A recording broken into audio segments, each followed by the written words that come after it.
السلام علیکم ناظرین، آج کا سچ کے ساتھ میں ہوں ندیم حسین۔ امریکہ اور اسرائیل نے مشترکہ طور پر ایران کے خلاف جنگ کا آغاز آیت اللہ خامنہئی کی شہادت سے کیا۔ رہبر اعظم کی شہادت سے انہوں نے جو اندازے لگائے تھے اور جو جوا کھیلا ہے، ظاہر ہے کہ وہ تمام کے تمام اندازے اور وہ تمام کے تمام اہداف کے تعین جو تھے وہ الٹے پڑ رہے ہیں۔ دیکھنے کی بات یہ ہے کہ امریکہ نے جس ٹائمنگ کا انتخاب کیا، اور پھر دیکھنے کی بات یہ ہے کہ اس نے اس کے نتیجے میں جو نتیجہ عکس کیا تھا وہ پورا نہیں ہو پایا۔ امریکہ کا یہ خیال تھا کہ ایرانی رہبر اعظم اور اس کے ساتھ ساتھ ان کی جو ٹیم کے دیگر ارکان ہیں، جن میں علی شمخانی جو ان کے سیکیورٹی کے ایڈوائزر تھے، جنرل عبدالرحیم موصفی جو چیف آف آرمی سٹاف تھے، عزیز نصیرزادہ جو وزیر دفاع تھے، اور محمد پاکپور جو پاسداران انقلاب کے کمانڈر چیف تھے، ان کی شہادت سے جو نظام اس وقت ایران کے اندر برے سر اقتدار ہے وہ تحلیل ہو جائے گا، اور لوگ جو ہیں وہ اٹھ کھڑے ہوں گے، اور اس کے نتیجے میں وہاں پر رجیم چینج جو ہے وہ ہو جائے گی۔ کیا امریکہ جس نے اپنی انٹیلیجنس کے ذریعے اس بات کا اندازہ تو لگا لیا کہ رہبر اعظم آیت اللہ خامنہئی جو ہیں وہ ایک اجلاس کرنے جا رہے ہیں، اس میں اتنی اہم شخصیات موجود ہوں گی، تو کیا اس کی انٹیلیجنس نے اس چیز سے باخبر نہیں کیا تھا کہ ایران کا نظام اتنے ٹھوس بنیادوں پر استوار ہے کہ اس کا اتنی جلدی ٹوٹنا اور اتنی جلدی تحلیل ہونا قطعی طور پر ممکن نہیں ہے۔ اس کے ساتھ ساتھ ایک اور اندازہ جو غلط لگایا گیا وہ یہ ہے کہ ایران ایک مذہبی نظریاتی مملکت ہے۔ نظریات جو ہیں وہ کبھی کمپرومائز ہو سکتے ہیں، لیکن مذہبی نظریات جو ہیں وہ اٹل ہوتے ہیں، اور ان میں کوئی اونچ نیچ جو ہے وہ نہیں ہو پاتی۔ اور یہی وجہ ہے کہ آیت اللہ خامنہئی کی شہادت کے بعد ایک 3 رکنی کمیٹی جو ہے وہ تشکیل پا گئی، اور اس کے اندر ایران کے صدر مسعود پزشکیان، سپریم کورٹ کے چیف جسٹس غلام حسین محسنی، اور گارڈین کونسل کے جو مذہبی رہنما ہیں علی رضا عرافی، جن کا انتخاب آیت اللہ خامنہئی اپنی زندگی میں کر گئے تھے کہ وہ عارضی طور کے اوپر سپریم لیڈر کے کردار کو نبھائیں گے جب تک جو ان کی ایک کونسل ہے 88 رکنی وہ نئے رہبر کا انتخاب نہیں کرتی۔ یہ لڑائی جو ہے یہ اب آگے بڑھ رہی ہے، اور ایران جو ہے وہ اپنے ارادے اور اپنے یقین اور اپنے عزم کے ساتھ اس کو لے کر آگے بڑھ رہا ہے۔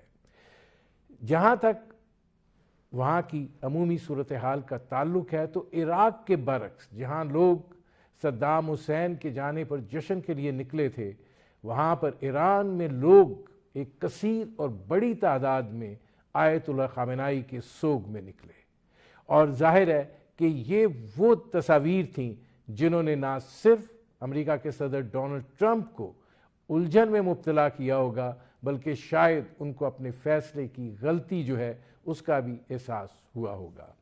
اب بھی وہ اس چیز کا دعویٰ تو کر رہے ہیں کہ ایران جو ہے اس کے اوپر شدید نوعیت کی بمباری جو ہے وہ کی جائے گی، بہتر ہے پاسداران انقلاب جو ہیں وہ ہتھیار ڈال دیں، پولیس جو ہے وہ ہتھیار ڈال دے، اور وہ یہ توقع کر رہے ہیں کہ اس لڑائی کے بعد ایک ایسی حکومت بن جائے گی جو امریکہ کی کٹ پتلی ہوگی۔ لیکن حالات اور واقعات یہ بتا رہے ہیں کہ ایران جو ہے وہ بھرپور طریقے سے اپنی نظریاتی اور اپنی زمینی اساس کا دفاع کرے گا اور کر رہا ہے۔ اس وقت امریکہ کے جہاز گر رہے ہیں، گلف کے اندر امریکی جو تنصیبات ہیں اور امریکی اثاثہ جات ہیں ان کو نشانہ بنایا جا رہا ہے، کویت کے اندر، دبئی کے اندر، قطر کے اندر اور دیگر ممالک میں جو ہے ان تنصیبات کو نشانہ بنایا جا رہا ہے، اور کامیابی سے بنایا جا رہا ہے۔ اب تک ظاہر ہے کہ امریکہ اس بات کو تسلیم کر رہا ہے کہ ان کے 5 فوجی جو ہیں وہ ہلاک ہوئے ہیں اور کچھ زخمی ہوئے ہیں، لیکن ایران اس کی تعداد زیادہ کلیم کر رہا ہے۔ ظاہر آنے والے دنوں میں اس صورتحال کا بڑا واضح ثبوت جو ہے وہ دستیاب ہو جائیں گے، لیکن ایران نے اسرائیل کو بھی شدید نقصان پہنچایا ہے، اور اب جو تازہ حملوں کی لہر اسرائیل کے اندر گئی ہے وہ خیبر شکن میزائل ہیں، جنہوں نے پچھلی جنگ میں بھی اپنی افادیت جو ہے وہ منوائی تھی۔ لیکن یہ جنگ جو ہے اور اس کا دائرہ جو ہے وہ پھیلتا ہوا دکھائی دے رہا ہے، اور اب یہ جنگ جو ہے لبنان پہنچ گئی ہے۔ حزب اللہ نے راکٹ برسائے تھے اسرائیل پر، اور اب اسرائیل جو ہے وہ لبنان کے اوپر فضائی حملے انہوں نے شروع کر دیے ہیں۔ اس کا مطلب یہ ہے کہ جنگ سکڑنے کی بجائے جو ہے وہ پھیل رہی ہے، لیکن حالات اگر اس نوعیت پر آ جائیں کہ آبنائے ہرمز بند ہے، تیل کی قیمتوں میں اضافہ ہو رہا ہے، اسی طریقے سے گیس کی قیمتوں میں یورپ میں 20% اضافہ ہو گیا ہے، اور ظاہر ہے کہ یہ صرف تیل کی گزرگاہ نہیں ہے بلکہ عام اشیاء کی بھی گزرگاہ ہے، اور اگر یہی صورتحال روا رہتی ہے تو بین الاقوامی سطح کے اوپر معاشی طور کے اوپر جو ہیں اس کے اثرات مرتب ہوں گے، اور کیا دنیا جو ہے وہ ان اثرات کو سہنے کے لیے تیار ہے، اور کیا اس کے نتیجے میں جو گلف کی ریاستیں ہیں ان کی اقتصادیات پر جو مضمرات ہوں گے کیا وہ اس کو برداشت کرنے کے لیے تیار ہیں۔ ایسی صورتحال میں کیا معاملات جو ہیں ان کو ریورس کیا جا سکتا ہے؟ ڈونلڈ ٹرمپ کہہ رہے ہیں کہ 4 سے 5 ہفتے تک یہ سلسلہ جو ہے وہ جاری رہے گا، لیکن کیا وہ 4 سے 5 ہفتے تک اس سلسلے کو اس صورت میں جاری رکھ سکتے ہیں جہاں پہ کانگریس جو ہے ان سے شدید ناراض ہے کہ ایک غلط وقت پر ایک غلط طریقے سے اور ایک جنگ جو ہے اس میں جایا گیا، اور ظاہر ہے کہ اس حوالے سے کانگریس کو بھی اعتماد میں نہیں لیا گیا۔ امریکہ میں اس جنگ کے حوالے سے 23% لوگ جو ہیں انہوں نے صرف حمایت دی ہے۔ اسی طریقے سے ڈونلڈ ٹرمپ جو ہیں ان کی مقبولیت میں کمی واقع ہوئی ہے، اور آگے مڈ ٹرم انتخابات آ رہے ہیں۔ یہ صورتحال جو ہے یہ امریکہ کے اندرونی معاملات کو بھی لے کر کوئی آسان نہیں ہے، اور ظاہر ہے کہ اس سارے معاملے کے اندر بہت سارے سوالات جو ہیں وہ پیدا ہوئے ہیں۔ ان سوالات کا جواب حاصل کریں گے۔ آپ کا اپنے مہمان سے تعارف کرواتے ہیں۔ ہمارے ساتھ موجود ہیں منیر اکرم صاحب، اقوام متحدہ میں پاکستان کے سابق مستقل مندوب رہے اور ممتاز سفارتکار ہیں۔ منیر اکرم صاحب، یہ فرمائیے گا کہ امریکہ کے ڈونلڈ ٹرمپ جو ہے وہ یہ بات کہہ رہے ہیں کہ یہ جنگ جو ہے وہ 4 سے 5 ہفتے تک جو ہے وہ چل سکتی ہے، لیکن جس طریقے سے ایران نے مزاحمت دکھائی ہے اور دکھا رہا ہے، اور جو امریکی صدر ڈونلڈ ٹرمپ کا اندازہ تھا کہ آیت اللہ خامنہ ای کی شہادت کے بعد وہاں کا نظام جو ہے وہ بیٹھ جائے گا، اور اس کے نتیجے میں عوام جو ہے وہ نکلیں گے، اور پھر وہ ان کا جو منصوبہ ہے وہ پایہ تکمیل تک پہنچے گا۔ لیکن عراق کے برعکس یہاں تو عوام آیت اللہ خامنہ ای کے سوگ میں اتنی بڑی تعداد میں نکلی ہے کہ میرا خیال ہے کہ اس کی جو تصاویر ہیں اس نے ان کو فرسٹریٹ کیا ہوگا۔ تو آپ کو لگتا ہے کہ جو کچھ ہو رہا ہے اس میں 4-5 ہفتے تک یہ جنگ چل سکتی ہے؟ جی، میرے خیال میں اب جنگ تو چل سکتی ہے، کیونکہ امریکہ نے اتنی بڑی اپنا آرماڈا وہاں کھڑا کیا ہے، اسرائیلی بھی اس میں ہیں شامل، تو جنگ تو جاری رکھ سکتے ہیں، پر یہ اب نے دیکھنا ہے کہ ان کی آبجیکٹیوز کیا ہیں اور کس حد تک پوری ہو سکتی ہیں۔ اگر انہوں نے دیکھا کہ یہ رجیم چینج نہیں ہو سکتا ہے اور ایرانی عوام کھڑی ہے حکومت کے ساتھ میں، تو پھر انہوں نے ری کیلکولیٹ کرنا ہوگا اور پھر دیکھنا ہوگا کہ کس طرح سے مذاکرات واپس شروع کریں اور کوئی صلح کی طرف آئیں۔ پر ابھی یہ ایک ابھی تک نظر نہیں آتا کہ نتیجہ پورا کیا نکلے گا اس کا۔ اب اس میں منیر اکرم صاحب، اگر یہ نقشہ تھا، یہ سوچ تھی کہ رجیم چینج جو ہے وہ کرنی ہے، تو کیا اگر انٹیلیجنس جو ہے وہ آیت اللہ خامنہ ای کے بارے میں اطلاع دے سکتی ہے تو وہ یہ گراؤنڈ ریئلٹیز جو ہیں اس سے ڈونلڈ ٹرمپ کو آگاہ نہیں کر سکتی تھی کہ وہ اس طریقے سے اس جنگ کے اندر جو ہے وہ شامل ہو گئے؟ جی دیکھیں، میرے خیال میں یہ جنگ جو ہے وہ پوری، یعنی کہ انہوں نے اپنی کلیئر آبجیکٹیوز، ریئلسٹک آبجیکٹیوز کوئی فیصلہ نہیں کیا تھا۔ اسرائیلی آبجیکٹیوز تو صرف بربادی کرنے کا تھا، امریکن آبجیکٹیو تھے کہ جی ٹھیک ہے، ان کی طاقت، دفاعی طاقت کمزور کر کے اور کس طرح سے رجیم چینج شاید ہو جائے، پر کلیئر پلاننگ نہیں تھی۔ اور میرا خیال میں اب تک بھی ان کی فائنل پولیٹیکل آبجیکٹیوز جو ہیں وہ صاف نہیں ہیں۔ تو ہم نے دیکھنا ہے کہ وہ کس طرح سے یہ کام کرتے ہیں۔ وہ میرے خیال میں کوئی اندرونی بھی انفلٹریشن وغیرہ انہوں نے کیا ہے، اور تو ان کی کوشش یہی ہوگی کہ حکومت کو ہٹا دیں یا حکومت کو منوائیں، جو نئی حکومت یا نئی جو صدارت ہے ایران میں ان کو منوائیں کہ جی آپ کو بھی ہم مار سکتے ہیں، پر آپ نیگوشیٹ کریں۔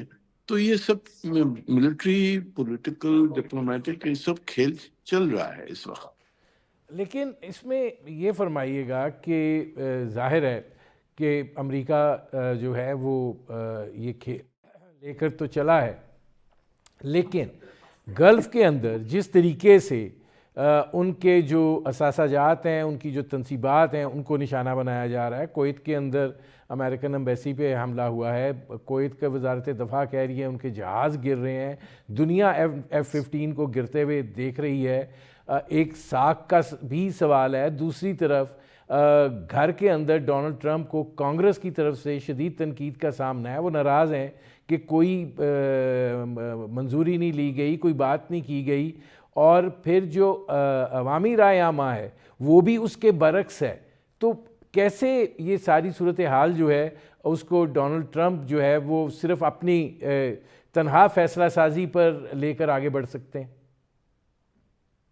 جی دیکھیں، دونوں طرف مشکلات ہیں۔ اب یہ ایک طاقت کا کھیل ہے۔ امریکہ کے پاس دفاعی قوت تو بہت ہے، اسرائیل بھی شامل ہے، تو جنگ وہ جاری رکھ سکتے ہیں، اور اندرونی جو کچھ ان کو اپوزیشن ہے وہ ڈیموکریٹس کی طرف سے ہے۔ ان کی خود کی پارٹی میں کچھ لوگ ہیں جنہوں نے اپوز کیا ہے، پر جیسے آپ جانتے ہیں کہ وہ اپنے مرضی سے چلتے ہیں، اور اگر وہ دیکھتے ہیں کہ ان کی کوئی جو آبجیکٹیوز ہیں رجیم چینج کی، یا کوئی مذاکرات سے ایرانی مان جائیں جو کچھ یہ چاہتے ہیں، تو وہ یہ جاری رکھیں گے۔ اگر یہ انہوں نے دیکھا کہ یہ نہیں حاصل ہو سکتا ہے، ایرانی حکومت بالکل مضبوط ہو گئی ہے اور رجیم چینج کی کوئی چانس نہیں ہے، تو پھر ریکیلکولیٹ کریں گے اپنی پوزیشن۔ پر میرے خیال میں جیسے میں نے کہا ہے کہ اس وقت یہ ایک طاقت کا کھیل چل رہا ہے۔ ابھی دیکھنا ہے کہ اتنی حملہ اتنا بڑا کر کے انہوں نے کیا حاصل کیا ہے، اور ایرانی کتنے دب جاتے ہیں یا نہیں دبتے ہیں اس حال میں۔ اب تک تو نہیں نظر آتا ہے، ایرانی بالکل کھڑے ہوئے ہیں، پر یہ طاقت کا کھیل ہے۔ آگے دیکھیں کہ چند دنوں میں پھر کیا نتیجہ نکلتا ہے اس کا۔ لیکن ایران تو سمجھتا ہے نا جی کہ اس کو دھوکہ دیا گیا ہے۔ اب ایران نے یہ بھی کہا ہے کہ ہم امریکہ کے ساتھ بات چیت جو ہے وہ نہیں کریں گے۔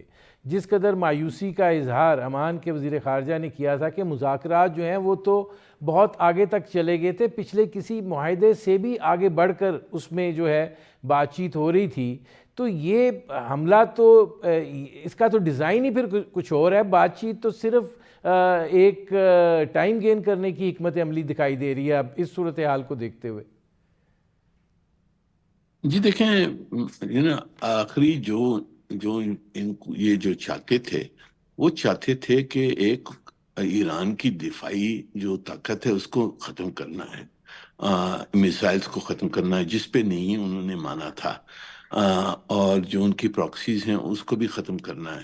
تو یہ انہوں نے یہ موقع دیکھا تھا، اور صحیح ہے کہ دھوکہ دیا ہے، مذاکرات ایک طرف سے کر کے دوسری طرف سے حملہ کر دیا، تو یہ صحیح ہے۔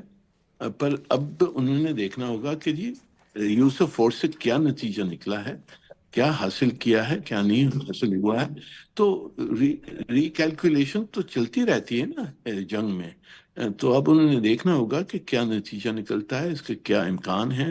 رجیم چینج نہیں ہوتی ہے تو پھر اس سے اور کیا نکل سکتا ہے. ان کی دفاعی قوت تو انہوں نے نقصان بہت پہنچایا ہے، میسائلز کو، ان کی نیوکلیر پروگرام کو، باقی جو ان کے جو ایلائز ہیں ان کو.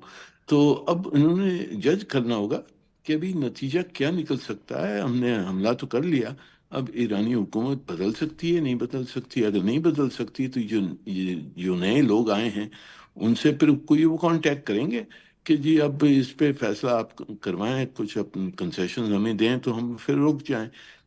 پر یہ ابھی تک وہ پہلو نہیں آیا ہے. اب طاقت کا آزمات ہوگی، اس کے بعد میں پھر میرے خیال میں پوزیشن کلیئر ہو جائے گی. ناظرین، ہماری گفتگو جاری ہے، وقت ہوا ایک مختصر سے کمرشل بریک کا، ملتے ہیں اس وقفے کے بعد. Welcome back. ناظرین، ہمارے ساتھ موجود ہیں اقوام متحدہ میں پاکستان کے سابق مستقل مندوب منیر اکرم. ان سے ہماری گفتگو جاری ہے. کیا آپ یہ سمجھتے ہیں جو امریکنز کی ہلاکتیں ہو رہی ہیں اور جس طریقے سے نقصان پہنچایا جا رہا ہے امریکی ایسٹس کو، اسرائیل میں جس طریقے سے شدید نقصان ہو رہا ہے، تو کیا یہ جو ساری صورتحال ہے یہ ڈونلڈ ٹرمپ کے اندر جو امریکہ کے اندر سے دباؤ بلڈ ہو رہا ہے اس کو مزید تقویت نہیں دے گی؟ جی دیکھیں، وہ بھی ایک کیلکولیشن میں امریکہ نے، اسرائیل نے پوری کیلکولیشن یہ بھی کرنی ہے کہ جی ہمیں اندرونی کتنا نقصان ہو رہا ہے، ہم کیا پبلک اوپینین کس طرف جا رہی ہے وغیرہ. یہ سب انہوں نے کیلکولیٹ کرنا ہوگا. پر میرے خیال میں یہ اب تک یہ کیلکولیشن اب تک اٹس ٹو ارلی. یہ چلے گئی معاملہ ایٹ لیسٹ کچھ چند دن یا ہفتے چلے گا. اس کے بعد میں پھر دونوں طرف سے کیلکولیشن ہوگی کہ اب یہ کہاں جا کے بیٹھے گی. بات صحیح ہے، امریکہ شاید مشکل میں پڑ جائے. اسرائیل کو میرے خیال میں وہ جو نیتن یاہو، اس کو تو کوئی پرواہ نہیں ہے، وہ تو جنگ چاہتا ہے. پر کیلکولیشن سب نے کرنی ہوگی. پھر دنیا نے ابھی دیکھنا ہوگا، پھر بڑی طاقتیں اگر آتی ہیں، کوئی میڈیشن ہوتی ہے، کچھ فیصلے ہوتے ہیں. پر میرے خیال میں یہ جنگ چلے گی، کچھ دن تو چلے گی. اس کے بعد میں پھر کیلکولیشنز دونوں طرف سے ہوں گی. نہیں، آپ کو لگتا ہے کہ چین یا روس کوئی کردار ادا کر سکتے ہیں؟ مطلب ابھی تک تو صرف بیانات ہی آئے ہیں، اور آپ کو لگتا ہے کہ وہ اس مسئلے کے اندر کوئی ان کا رول ہوگا؟ جی دیکھیں، سلامتی کونسل کی اجلاس تو انہوں نے بلایا تھا نا، اور ان کی کوشش یہ رہے گی کہ کس طریقے سے یہ جنگ رک جائے. پر وہ اپنے آپ کو کمٹ نہیں کریں گے، یعنی کہ فزیکلی ملٹریلی نہیں کمٹ کریں گے. پر جو ڈپلومیٹکلی تو کوششیں جاری ہوں گی، سلامتی کونسل میں ہوں گی، بائیلیٹرل مذاکرات چل رہے ہوں گے بڑی طاقتوں کے درمیان. تو یہ پیچھے تو کھیل جاری ہے. اور پر یہ نظر آنا پہلے کہ جی دونوں طرف کو کیا اندازہ ہے کہ کس طرح سے وہ کیا حاصل کر سکتے ہیں. وہ ابھی تک میرے خیال میں دونوں طرف میں وہ کیلکولیشن نہیں ہے. دو چار روز یا ہفتہ چلے گی میرے خیال میں. اس کے بعد میں دونوں طرف یہ کیلکولیٹ کریں گے کہ کہاں آ کے ہم اگری کر سکتے ہیں یا نہیں اگری کر سکتے ہیں. یہ بھی ہو سکتا ہے کہ کانفلکٹ ختم ہو جائے پر اس میں کوئی فیصلے نہیں نکلیں اور ڈی انسٹیبلٹی پورے خطے میں آ جائے. That is the most likely scenario میرے خیال میں. جو آپ بات کر رہے ہیں اس میں یہ فرمائیے گا کہ ایران تو اپنی بقا کی جنگ لڑ رہا ہے، اور وہ یہ سمجھتے ہیں کہ جس طریقے سے ان پر حملہ کیا گیا ہے یہ بنیادی طور پر ان کی شاید آخری جنگ ہے. تو کیا ایک ایسی قوم کے ساتھ جو یہ عزم کر لے اور ایک مذہبی نظریاتی ریاست ہو، تو اس کے ساتھ آپ کچھ چیزیں پہلے نہیں ہوم ورک کرتے کہ کیا اس کا نتیجہ نکلے گا یا کیا ہو سکتا ہے؟ کیونکہ ڈونلڈ ٹرمپ نے ابھی تک جو صورتحال ہے ان کے جتنے اندازے تھے وہ سب کے سب غلط ثابت ہوئے ہیں. اب جو مرضی وہ کہتے پھر رہے ہیں کہ معافی مانگ لو، یہ کر لو، ہتھیار ڈال دو. تو ایرانی جو ہیں وہ شہادتیں بھی دے رہے ہیں، 550 لوگ ان کے شہید ہوئے ہیں. خاص طور پہ وہ اسکول کا بڑا افسوسناک واقعہ ہے جس میں معصوم طالبات جو ہیں وہ شہید ہوئیں. تو یہ تو اسرائیل تو ایسے لگتا ہے کہ وہ ایران کو بھی غزہ ہی سمجھ رہا ہے. جی بالکل. دیکھیں، جیسے میں نے کہا، یہ نیتن یاہو جو ہے وہ تو جنگ چاہتا ہے، کیونکہ اگر وہ جنگ جب تک کہ جاری ہے، جنگ اس کی پوزیشن انٹرنلی قابو ہے. جس دن جنگ ختم ہوگی، وہاں الیکشن ہو گئی، یہ ہار جائے گا. تو وہ تو جنگ چاہتا ہے. جو ٹرمپ صاحب کو بھی میرے خیال میں انہوں نے کنونس کیا کہ اس جنگ میں شامل ہو جائیں اور ایرانیوں کو ختم کریں. پر جنگ جب شروع کرنا تو آسان ہوتا ہے، اس کو بند کرنا بڑا مشکل ہوتا ہے. اور کیلکولیشنز ہر وقت جو ہوتی ہیں وہ صحیح نہیں نکلتی ہیں. جنگ میں کچھ نہ کچھ ایک ان ایکسپیکٹڈ کانسیکوینسز ہوتی ہیں. تو اب اسی لیے ہم نے دیکھنا ہے کہ کیا نکلتا ہے اس سے. نہیں، اس میں آپ کو کیا لگتا ہے کہ ڈونلڈ ٹرمپ جو ہے ان کو کنونس کرنے کے لیے خوشامد سب سے بڑا ہتھیار ہے، اور کسی بھی چیز پر اس ہتھیار کے ذریعے ان کو راغب کیا جا سکتا ہے؟ جی کر سکتے ہیں. پھر اب ٹرمپ صاحب نے یہ شروع کیا ہے تو اب انہوں نے کیلکولیشن پوری اپنے پولیٹیکل جو ان کے لوگ ہیں اور جو ان کی ملٹری ہے، ان سب سے انہیں صلاح مشورہ کرنا ہوگا کہ جی ہم کس پوزیشن میں ہیں اور کیا حاصل ہو سکتا ہے، کیا نہیں حاصل ہو سکتا ہے. تو پھر اس کے بعد میں وہ فیصلہ ہوگا. صحیح ہے، پرسنل ڈیسیشن تو ضرور ہوگی، پر اب جنگ شروع ہو گئی ہے. اس میں وہ جو اینڈ جو ہوگا اس میں وہ چاہیں گے کہ کچھ نہ کچھ وہ اپنے حاصل کر کے بتائیں، نہیں تو پھر ان کو انٹرنلی بہت نقصان ہوگا پولیٹیکلی. لیکن اب تو اس جنگ کی جو ہے وہ ایکسپینڈ ہو رہی ہے. اب یہ لبنان جو ہے وہ بھی اس جنگ کی لپیٹ میں آ گیا ہے. اگر یہ سلسلہ اسی طریقے سے بڑھتا ہے تو بجائے اس کے کہ یا پھر منصوبہ ہی یہی ہے کہ اس خطے کو عدم استحکام کا شکار کرنا ہے. جی دیکھیں، جو اسرائیلی آبجیکٹیوز ہیں وہ تو یہی ہیں نا کہ خطے میں بالکل ایک انسٹیبلٹی آ جائے، اور وہ اسرائیل سمجھتا ہے کہ ان کے حق میں ہے. نیتن یاہو سمجھتا ہے جب تک جنگ جاری ہے تو اس کی پوزیشن مکمل ہوگی. تو اسرائیل از پشنگ دی ایجنڈا، اور امریکن اسٹیبلشمنٹ میں ان کا بہت انفلوئنس ہے. تو اس وجہ سے میرے خیال میں جب تک کہ امریکہ خود سمجھے گا کہ نہیں بہت مشکل میں پڑ گئے ہیں، یا یہ جو آبجیکٹیوز ہماری تھیں وہ حاصل نہیں ہو سکتی ہیں، اس کے بعد میں وہ فیصلے کریں گے. پر اس وقت میرے خیال میں اٹس ٹو ارلی ٹو سے. نہیں تو آپ کو لگتا ہے کہ امریکہ جو ہے وہ کسی آبجیکٹیو کے تحت اس جنگ میں کودا ہے؟ جی دیکھیں، آبجیکٹیوز تو تھیں نا، وہ صحیح تھیں یا غلط تھیں یا ریئلسٹک تھیں یا نہیں تھیں. ان کی آبجیکٹیو یہی تھیں کہ یہ ایران کی دفاعی جو قابلیت ہے اس کو ختم کیا جائے، جو ان کی لیڈرشپ اس کو ختم کیا جائے، ایک نئی رجیم آ جائے جو ان کی طرف ویسٹرن اورینٹڈ ہو. یہ آبجیکٹیوز تھیں، یا ریئلسٹک تھیں یا نہیں تھیں وہ اور بات ہے. پر آبجیکٹیوز تو یہ ان کی تھیں. اب انہوں نے دیکھنا ہوگا کہ کس حد تک یہ آبجیکٹیوز حاصل ہو سکتی ہیں یا نہیں ہو سکتی ہیں، پھر فیصلے کریں گے. فیصلے کریں گے. بہت شکریہ منیر اکرم صاحب. ناظرین، یہ تھے اقوام متحدہ میں پاکستان کے سابق مندوب منیر اکرم. ان کی آپ نے گفتگو سنی. وقت ہوا ایک مختصر سے کمرشل بریک کا. بریک سے جب واپس آئیں گے تو پھر اس پر بات کریں گے کہ اس کے جو اقتصادی نتائج ہیں اور جس طریقے سے گلف کی ریاستوں پر اس کے اثرات مرتب ہو رہے ہیں، ان کی جو معیشت کی بنیادیں ہیں وہ نشانہ بن رہی ہیں، اور اس کے ساتھ ساتھ امریکی اہداف جو ہیں وہ نشانہ بن رہے ہیں. آبنائے ہرمز جو ہے وہ بند ہے. تو پھر کیا ایک طویل جنگ جو ہے وہ ممکن ہے، اور دنیا جو ہے اس کے جو اثرات ہیں اس کو برداشت کرنے کی پوزیشن میں ہے؟ ملتے ہیں اس وقفے کے بعد. Welcome back.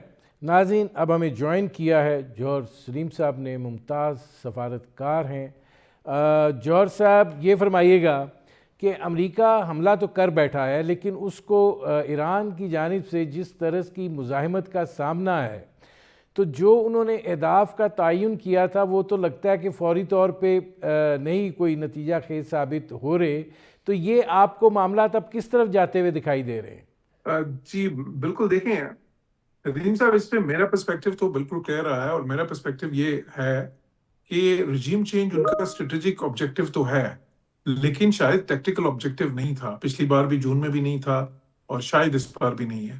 وہ کہتے تو ہیں لیکن ٹھیک ہے، اسٹریٹجک میننگ دے بائے کہ لانگ ٹرم آبجیکٹو تو ہے ان کا، لیکن جو ان کے امیجیٹ آبجیکٹوز ہیں، ٹیکٹیکل آبجیکٹوز ہیں، وہ یہ ہیں کہ ایک تو ان کا نیوکلیر پروگرام مزید جو ہے اس کو ڈیمیج کریں، پھر اس کے بعد ان کا جو میزلز ہیں، جو اس کا جو انفراسٹرکچر ہے سارا، جو خاصا جو ہے محفوظ رہا پچھلی بار، اور کیونکہ وہ کافی زمین دوز ہے زیادہ، اور ڈرونز بھی آپ نے دیکھا، آپ تو شاید تصویریں بھی، کچھ تصاویر بھی آئی ہیں جس میں وہ ڈرون ٹنلز انہوں نے خود ریلیز کیے ہیں ایران نے.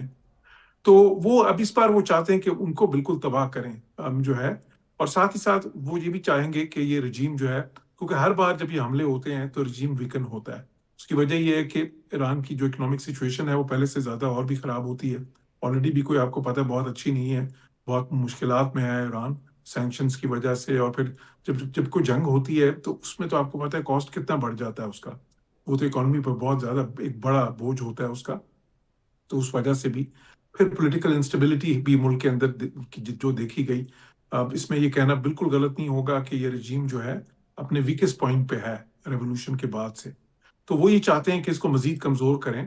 وہ یہ چاہتے ہیں کہ ایران کو جو ہے نا ایز اے ریجنل پلیئر، جو پہلے ایران تھا، وہ جو اس کی وہ جو سپورٹڈ آرگنائزیشنز تھیں، حزب اللہ، حماس، ہوتیز، شام میں بھی ان کی سپورٹڈ گورنمنٹ تھی، عراق میں بھی ان کی حمایت یافتہ تنظیمیں تھیں، ابھی بھی ہیں. تو وہ چاہتے ہیں کہ وہ جو ایران ان کے تھرو اپنا ریجن میں پورا ایک وہ جو ہے نا پالیٹکس یا ایک اسٹریٹجک جو ہے نا اپنا کلاؤڈ رکھا تھا، اس کو ختم کریں، کنٹین کر دیں، بالکل شرنک کر دیں ایران کی اس طاقت کو.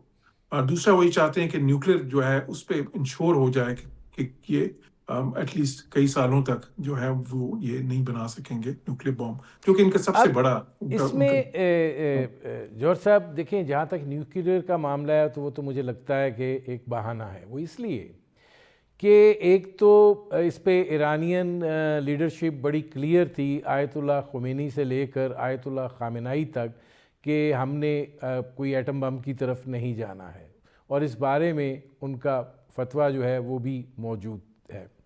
دوسری چیز یہ ہے کہ جو ڈیمیج پچھلی دفعہ کیا امریکہ نے، اس کے بعد یہ توقع کرنا کہ کوئی اس میں ہلچل تھی، وہ بھی ایک غلط سلسلہ جو ہے وہ لگتا ہے. تیسری چیز یہ ہے کہ جو عمان میں مذاکرات ہوئے، اس میں عمانی وزیر خارجہ کہہ رہے ہیں کہ بہت سے معاملات جو ہیں، جو پچھلی دفعہ جو ان کا پہلے جو ڈیل ہوئی تھی اس سے کہیں آگے کے ہیں اور طے پا گئے تھے، اور وہ بڑے واضح الفاظ میں کہہ رہے ہیں کہ امریکہ نے دھوکہ دیا ہے اور انہوں نے حملہ کر دیا. جی اب یہ جو 3 پوائنٹس ہیں، بالکل دیکھیں، سب سے پہلے تو یہ ہے کہ مغرب میں، یورپ کا میں آپ کو بتا سکتا ہوں، جہاں پہ کئی ملکوں میں، اٹلی میں، جرمنی میں سفیر بھی رہا، وہاں پہ اور امریکہ میں اور خصوصاً اسرائیل میں پرسیپشن یہ ہے کہ ایران بوم کی طرف ہی جا رہا تھا، کیونکہ ان کا لاجک یہ تھا، وہ یہ کہتے تھے کہ جی دیکھیں، دنیا کا سب سے زیادہ جو تیل جن ملکوں میں ہے، 2-3 ملک جو ہیں ان میں ایران آتا ہے. دنیا میں سب سے زیادہ گیس جن 2-3 ملکوں میں ہے ان میں ایران آتا ہے، بلکہ اور کوئی ایسا ملک نہیں ہے رشیا کے علاوہ جس میں کہ گیس اور آئل اتنی زیادہ وافر مقدار میں موجود ہو. تو ان کو ایک سویلین نیوکلیر پروگرام کی اتنی کیا ضرورت تھی کہ جس کے لیے 20 سال سے وہ سینکشنز بھی برداشت کر رہے ہیں، بہت ساری سختیاں بھی صحیح ہیں، اپنے ملک کو اتنے مشکلات میں ڈال. تو وہ ان کے آرگومنٹ کو بالکل بائی نہیں کرتے تھے کہ یہ نہیں بنانا چاہتے. تو ایک تو یہ ہے کہ ٹرسٹ ڈیفیسٹ بہت زیادہ تھا. دوسری چیز یہ مذاکرات جو ہوئے لاسٹ، ان کی ڈیٹیلز جب ہم دیکھتے ہیں تو اس میں کیا آتا ہے، اس میں جو آخر میں ایران نے آفر کیا تھا، بالکل وہ JCPOA سے آگے کی آفر تھی. JCPOA آپ کو یاد ہے، joint comprehensive plan of action, جو 2015 میں سائن ہوا تھا. اس میں بھی ایران نے پابندیاں قبول کی تھیں، جس میں یہ تھا کہ وہ 3.5% سے زیادہ یورینیم کو افزودہ نہیں کریں گے، اور وہ انسپیکشنز ریگولرلی ہوں گی IAEA کی. لیکن بعد میں امریکہ اس سے وڈرا کر گیا تھا بیکاز اسرائیلی اس سے مطمئن نہیں تھے. ان کا خیال تھا کہ ایران اس میں سے لوپ ہول ڈھونڈ کے تو بام بنا لے نہیں گا. اس میں تو جارج سلیم صاحب انہوں نے کہا کہ ہم جو انرچڈ یورینیم ہے وہ بھی اپنے پاس نہیں رکھیں گے, لے لیں. جی اس میں خیر بالکل جس کی ڈیٹیل میں اس میں یہ ہے کہ انہوں نے یہ کہا تھا, ایران کی جو آفر تھی وہ یہ تھی کہ ہم کچھ عرصے کے لیے فریز مانگتے ہیں, جو ہے نا کچھ عرصے کے لیے ہم فریز کر دیتے ہیں اس کو. اچھا, اور جو یورینیم آلریڈی ہے 450 کلو گرام, جو وہ سمجھتے ہیں مغربی ممالک یا اسرائیل جی سمجھتا ہے کہ وہ ہائیلی انرچڈ یورینیم ہے, اس سے 3.5% سے. دیکھیں یورینیم میں یہ ہوتا ہے 3.5% آپ ایک بار جب کر لیتے ہیں اس کے بعد اس کو مزید انرچ کرنا پھر آسان ہوتا ہے, 60% تک آپ لے کے جاتے ہیں. 60% سے جو 90% ہے جو کہ پھر جسے کہتے ہیں نا ویپنز گریڈ یورینیم ہے, وہ بہت ہی جلدی آپ کر سکتے ہیں. تو اس لیے وہ اس پہ ٹرسٹ ان کو بالکل کرنے پہ تیار نہیں. اور ظاہر ہے کہ صرف وہ کنسیڈریشن نہیں ہے نیوکلیر کی, اس حد تک آپ کی بات ٹھیک ہے. دیکھیں ان کی دوسری کنسیڈریشن, جس طرح میں نے کہا کہ وہ کسی طرح نہیں چاہتے کہ ایران جو ہے جو ایک ریجنل پاور کی جو ایمبیشن تھی ایران کی, کہ جس میں وہ تھرو یہ جو ہے ان کی جو سپورٹڈ آرگنائزیشنز ہیں حزب اللہ یا حماس یا ہوتی, جن سے پہلے تو خیر شام میں بھی ان کی سپورٹڈ گورنمنٹ تھی یا عراق میں, تو ان کے تھرو ان کا ایک اسٹریٹجک کلاؤڈ تھا, پورے ریجن میں ایک رول پلے کر رہے تھے وہ. تو وہ رول بھی امریکہ بھی اور ایران بھی دونوں ہی چاہتے ہیں کہ وہ رول بالکل شرنک کر دیا جائے, ایران کو اتنا کمزور کر دیا جائے کہ وہ بالکل اپنے ملک سے باہر جو ہے نا کوئی بھی کسی قسم کا جو ہے نا انفلوئنس نہ رکھ اس میں سکے. پھر یہ میرے اور بھی سوال ہیں, لیکن اس سے پہلے یہ سوال اب پوچھنا پڑ رہا ہے کہ دیکھیں اگر یہ صورتحال ہے تو یہ تو پھر اس کا ایجنڈا اور ہے.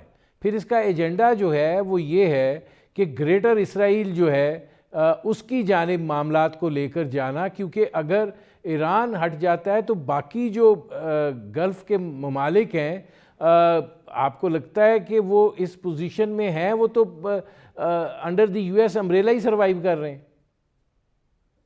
بالکل دیکھیں اسٹریٹجک آبجیکٹیوز تو بالکل ہیں اس چیز کے, اور وہ کیا ہے اسٹریٹجک آبجیکٹیو؟ ایک تو یہ ہے کہ وہ چاہتے ہیں اس ریجن کو اپنے یہ ان کا اسفیئر آف انفلوئنس ہی رہے ویسٹ کا, لیٹس سے. اور دیکھیں اسرائیل بھی کیا ہے, اسرائیل کو بہت سے لوگ تو مبصرین یہی کہتے ہیں نا کہ Israel is an outpost of west in this region. تو اسرائیل بھی کسی لحاظ سے مغرب کے انٹرسٹ کو واچ تو کرتا ہے نا اس ریجن میں. تو بالکل ایک تو وہ چاہتے ہیں اس کو. دوسری ایک اور چیز بھی ہے, اگر آپ اس اسٹریٹجک لیول پہ سوچیں گے تو پھر یہ بھی ایلیمنٹ آ جاتا ہے کہ دیکھیں جو امریکہ اور چائنا کے بیچ میں ایک جو ہے نا گریٹ گیم چل رہی ہے, جس میں ان کی اسٹریٹجی ہے چائنا کو کنٹین کرنے کی, اس میں بھی ان کو, کیونکہ وہ یہ سمجھتے ہیں کہ وہاں پہ دوسری سائڈ پہ جو بلاک بن رہا ہے جو آلموسٹ بنا ہوا ہے, وہ کیا ہے, چائنا, رشیا, ایران اور نارتھ کوریا. تو اس میں بھی اگر ایک اہم ملک جو ہے وہ ایک قسم کا نیوٹرلائز کر دیتے ہیں. اور پھر دیکھیں چائنا کا, ایران اپنا 90% تیل جو ہے وہ چائنا کو بیچتا ہے, ڈیفنس کوآپریشن بھی ہے رشیا کے ساتھ, تو ایران کی بہت زیادہ ہے. یوکرین وار میں جو ہے نا شروع میں جب ان کے پاس رشیا کے پاس اس طرح کے جدید ڈرونز نہیں تھے تو ایران نے سپلائی کیے تھے, جنہوں نے بہت افیکٹو رول پلے کیا یوکرین کی وار میں. تو وہ جو اسٹریٹجک ڈائمنشن ہے وہ بالکل اس کو بھی کمزور کرنا چاہتے ہیں, کہ ایران کو کمزور کرنے کا مطلب ہے کہ وہ جو ان کی چائنا کی کنٹینمنٹ پالیسی ہے وہ اس میں بھی ان کو ایک کامیابی ملتی ہے. تو بالکل اس کے دیکھیں اگر اسٹریٹجک ڈائمنشن تو اس کے پھر بہت سے ہیں, تو اس لیے وہ اپنے تئیں یہ طے کر چکے ہیں کہ ان کو ایک بہت کمزور کرنا ہے. ایران جو ہے لیکن اب آ جائیں دوسری طرف, اس کا ایک اور پہلو بھی ہے, اور وہ یہ ہے کہ آبنائے ہرمز بند ہے, اس کی پیٹرولیم پرائسز جو ہیں وہ بڑھ رہی ہیں, گیس پرائسز جو ہیں وہ بڑھ رہی ہیں, خاص طور پر یورپ کے لیے. اب ایسی صورتحال میں جو دیگر معاملات ہیں اس طرف میں بعد میں آتا ہوں, اور جو سعودی عرب کے اندر ارامکو ہے ان کو بھی ایک اپنا وہ بند کرنا پڑا ہے آئل ریفائنری کا, تنورا آئل ریفائنری کا سلسلہ. تو کیا گلف کی ریاستیں اور اس کے نتیجے میں لارجر کنٹیکسٹ میں دنیا جو ہے وہ اس صورتحال کو برداشت کر پائے گی؟ کیونکہ آبنائے ہرمز سے خالی تیل نہیں آ رہا, وہ ایک خوراک کی بھی جو ہے وہ چین ہے. بالکل جی, آبنائے ہرمز جو ہے وہ دنیا کی وہ جو اہم ترین آبی شاہراہوں میں آتی ہے. 20% تیل جو انرجی ہے وہاں سے, تیل اور گیس جو ہے وہاں سے گزرتے ہیں, اور ٹریڈ کا بھی بڑا حصہ ایک دنیا کا وہاں سے گزرتا ہے. اچھا ابھی تو خیر ایرانینز نے اس کو اس طرح سے ملیٹریلی بند بھی نہیں کیا. وہ زیادہ بند تو اس لیے ہو گیا کہ وہاں پہ انشورنس پریمیم اتنا اوپر چلا گیا ہے اس سچویشن کی وجہ سے. لائڈز جو سب سے بڑی کمپنی ہے دنیا میں انشورنس کی, اس نے اپنا پریمیم اتنا بڑھا دیا, اور دوسری کمپنیز نے, کہ وہ شپس خود ہی نہیں جا رہے اس میں زیادہ نہیں, تر. ایران نے کچھ تو کو اور اٹیک بھی کیا ہے. کچھ ٹینکرز پر انہوں نے اٹیک بھی کیا جی ہے. ہے. تو لیکن اس اٹیک کا مقصد بھی یہی تھا نا کہ جب جیسے آپ اٹیک کرتے ہیں تو پھر وہ انشورنس پریمیم بہت ہی زیادہ اوپر چلا جاتا ہے. تو وہ انہوں نے بھی ایک ٹیکٹک استعمال کی ہے جو کارگر بھی ثابت ہوئی ہے. وہ بند ہو گیا کیونکہ ورنہ تو وہ بارودی سرنگیں لگاتے یا اور طریقے اختیار کرتے, تو ابھی ان کو وہ نہیں کرنے پڑے. لیکن اچھا باقی جو آپ کہہ رہے ہیں بالکل صحیح ہے. جب یہ اس طرح کی چیز اسٹرائکس پلان کرتے ہیں تو یہ وار گیمز ہوتی ہیں, اس میں یہ سارے فیکٹرز جو ہیں مد نظر رکھے جاتے ہیں. اب اس میں مسئلہ کیا ہے؟ مسئلہ یہ ہے کہ امریکہ تو نارملی جو ہے وہ اس طرح کی ہائی رسک قسم کے کانفلکٹس میں نہیں آتا, اور اسی لیے امریکہ کے جو پچھلے صدور تھے ٹرمپ سے پہلے, بہت سارے جو پریزیڈنٹس جو تھے ان کو اسرائیل نے اس چیز پہ کنونس کرنے کی کوشش کی تھی, اسی نیتن یاہو نے, کیونکہ یہ بہت عرصے سے اقتدار میں ہے کہ جی آپ ہم مل کے اٹیک کرتے ہیں ایران پہ. 15 سال سے وہ یہ کہہ رہے ہیں کہ یہ بہت قریب ہے نیوکلیر بم بنانے کے, شاید اس سے بھی زیادہ. تو لیکن وہ نہیں مانتے تھے ان کی بات. جب یہ اقتدار میں ٹرمپ آنے والے تھے تو اس وقت میں نے یہ کہا تھا کہ جو ہے نا, بلکہ کیونکہ اس وقت آپ کو پتہ ہے نا ایک بڑا کلوز الیکشن تھا, اس میں وہ 2-3 اسٹیٹس جو امریکہ میں تھیں جہاں پہ مسلمان ووٹرز ایک اچھی تعداد میں موجود ہیں, جس طرح مشیگن اور پینسلوینیا وغیرہ, تو وہاں پہ وہ بائیڈن سے ناراض ہو کے, کیونکہ وہ سیز فائر نہیں کرا پا رہے تھے, تو انہوں نے ٹرمپ کو ووٹ کر دیا یا ابسٹین کر دیا, جس سے ٹرمپ کو جیتنے میں آسانی ہوئی. تو میں نے اس وقت یہ کہا تھا کہ وہ بعد میں ان کو یہ سمجھ آئے گی کہ پریزیڈنٹ ٹرمپ جو ہیں وہ اسرائیل سے بہت زیادہ قریب ہیں بائیڈن کے مقابلے میں, یا کوئی اور جو اس وقت کینڈیڈیٹ تھیں ڈیموکریٹ ان کے مقابلے میں, جو اس سے پہلے ان کی جو ریپو ہے پرسنل ریپو نیتن یاہو کے ساتھ جو ہے وہ کسی بھی امریکی صدر کی سے پہلے اس طرح کی نہیں تھی. تو یہ اس سے بہت آگے جائیں گے جتنے پچھلی امریکی صدور جاتے تھے, اور وہی ہوا. آپ نے دیکھا کہ جو پہلے نہیں مانتے تھے ایک اسٹرائکس نہیں, اب یہ دوسری بار ہے کہ یہ کانفلکٹ ہو رہا ہے ایران کے ساتھ. تو وہ ایک فیکٹر بہت اہم ہے, کیونکہ اسرائیلیز جو ہیں اس میں وہ اسرائیلیز کی بہت ہی اگریسو پالیسی ہے, اور وہ ہائی رسک جو ہے نا پالیسی ہے, وہ رسک بھی لینے پہ تیار ہیں. اس کی 2 وجوہات ہیں. ایک تو یہ اسرائیل سمجھتا ہے کہ ایران ان کے لیے ایک ایگزسٹانشلسٹ تھریٹ بن سکتا ہے, اور دوسرا وہ یہ سمجھتا ہے کہ ان کے لیے ایک اسٹریٹجک تھریٹ ہے اس خطے میں. تیسری چیز یہ ہے کہ نیتن یاہو کی جو سیاست ہے ساری وہ کانفلکٹس پہ اب بیس کر رہی ہے, ریز کر وہ رہی ہے. ایک کانفلکٹ سے اچھا دوسرے میں اس کانفلکٹ طرف کو شروع آتا ہوں, کرتے جورج سین صاحب یہ فرمائیے گا کہ گلف جو ہے ظاہر ہے وہاں پر ایران جو ہے امریکی جو تنصیبات ہیں ان کو نشانہ بنا رہا ہے, اس کے علاوہ جو ان کے اثاثہ جات ہیں ان کو نشانہ بنایا جا رہا ہے, اور ان گلف ریاستوں کی معیشت جو ہے جن بنیادی چیزوں پر کھڑی ہے وہ سب چیزیں جو ہیں وہ تقریباً بند ہو گئی ہیں. تو کیا یہاں سے بھی پریشر ڈیولپ نہیں ہو سکتا ڈونلڈ ٹرمپ کے اوپر کہ جی یہ کیا ہے, بند کریں اس کو؟ جی بالکل. دیکھیں یہی تو جو اس کے پیچھے جو سوچ ہے ایران نے, اب ظاہر ہے اور میں سمجھتا ہوں یہ بھی ہائی رسک ایک ٹیکٹک ہے ان کی, جو ان سوچ جو اس کے پیچھے کارفرما تھی وہ یہی تھی کہ یہ ملک جو ہے جب ان کے اوپر اتنا زیادہ پریشر آئے گا تو یہ پھر امریکہ کو انٹرسیڈ کریں گے امریکہ کے ساتھ کہ اس کو فوری طور پہ ختم کریں. اس میں صرف یہ ہے کہ اس میں جو تھوڑا سا ایک خطرہ ہے یا اس میں جو کاؤنٹر پروڈکٹیو ہو سکتا ہے وہ ایلیمنٹ یہ ہے کہ یہ ملک جو ہیں وہ اب ان کو دیکھیں, ان کے لیے ان کی ساری معیشت ایک تو تیل پہ ڈیپینڈ کرتی ہے, دوسرا ٹورزم پہ بھی بہت زیادہ ہے. اگر یو اے ای ہے اور بہت زیادہ فارن انویسٹمنٹ پہ بھی, ادھر کی آبادیاں بھی ساری ایکسپیٹریٹس ہیں, ان کے لیے بہت یہ ضروری ہے یہ امپریشن یا یہ امیج جو ان کا بنا ہوا ہے کہ وہ سیف ہیونس ہیں. اب وہ چاہیں گے کہ چلیں اب تو جو ہونا تھا ہو گیا, ٹھیک ہے, اس بار ظاہر ہے کہ انہوں نے ہٹ لے لی ہے جو اس وقت ان کے امیج کے اوپر ہٹ پڑی ہے, ان کے ایک میڈیا ہٹ جس کو آپ کہہ سکتے ہیں. لیکن اب وہ شاید چاہیں گے کہ چلیں جو بھی ہو ایک بار ہی وہ ختم کر دیں اس کو, امریکہ اتنا کمزور کر دے کہ نیکسٹ ٹائم یہ نہ ہو, بجائے اس کے کہ یہ ابھی ہم اس کو رکوا دیں اور پھر 6 مہینے بعد یہ دوبارہ ایک کانفلکٹ ہو رہا ہے, وہ ان کے لیے زیادہ نقصان دہ ہے. تو میں سمجھتا ہوں کہ یہ ایک ایسی جو ہے نا ٹیکٹک ہے جو کہ بیک فائر بھی کر سکتی ہے, جو ہے اس میں یہ رسک بھی ہے. آن دا ادر ہینڈ اگر وہ زیادہ گھبرائے تو کامیاب بھی ہو سکتی ہے. لیکن جو ہے میرے خیال ہے کہ یہ ایک اور انہوں نے رسک لیا ہے اس پہ ایران نے, ظاہر ہے کیونکہ وہ ایک ایسی سچویشن میں ہے لیکن اب جہاں پہ ان کے پاس جورج کوئی سلیم بہت زیادہ صاحب آپشنز نہیں. امریکہ کی ساکھ بھی تو اب نشانے پر ہے. دیکھیں ڈونلڈ ٹرمپ جو ہیں کانگریس کے لوگ ناراض ہیں کہ نہیں ان سے منظوری لی گئی, اس کے علاوہ جو پبلک اوپینین ہے وہ ان کے بہت زیادہ خلاف ہے. صرف 27% نے جنگ کی حمایت میں سروے میں ووٹ کیا ہے. اس کے ساتھ ساتھ جو صورتحال اب درپیش ہے اس سارے معاملے کے اندر، تو اسرائیل جو ہے اس کو بہت شدید نقصان جو ہے وہ اٹھانا پڑ رہا ہے، اور پچھلی دفعہ بھی اسرائیل کو جب نقصان اٹھانا پڑا تھا تو وہ پھر جنگ سے بھاگے تھے. تو اب آپ کیسے اس سارے سینیریو کے اندر آپ دیکھ رہے ہیں کہ کوئی دباؤ انٹرنلی ڈونلڈ ٹرمپ پہ اتنا آئے گا کہ وہ دوبارہ مذاکرات کی طرف جائیں؟ کیونکہ اگر رجیم چینج ان کا کوئی وہ تھا تو وہ تو نہیں لگتا کہ وہ اس میں کامیاب ہوں گے. جی، رجیم چینج تو جس طرح میں نے کہا کہ وہ ایک اسٹریٹجک آبجیکٹو تو ہو سکتا ہے، وہ ٹیکٹیکل آبجیکٹو اس وقت بھی نہیں ہے. حالانکہ وہ کہہ چکے ہیں کہ جی ہم کرنا چاہتے ہیں، اور لیکن ظاہر ہے کہ وہ تو پولیٹیکل اسٹیٹمنٹس ہوتی ہیں نا، کیونکہ آپ کو جسٹیفائی بھی تو کرنا ہوتا ہے.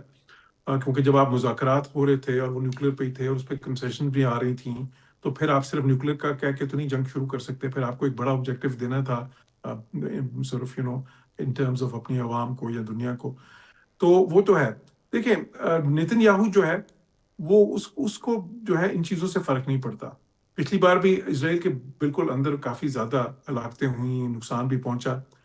نیتن یاہو جنگ اس وقت بھی ختم نہیں کرنا چاہتا تھا. پریزیڈنٹ ٹرمپ نے جنگ ختم کی تھی.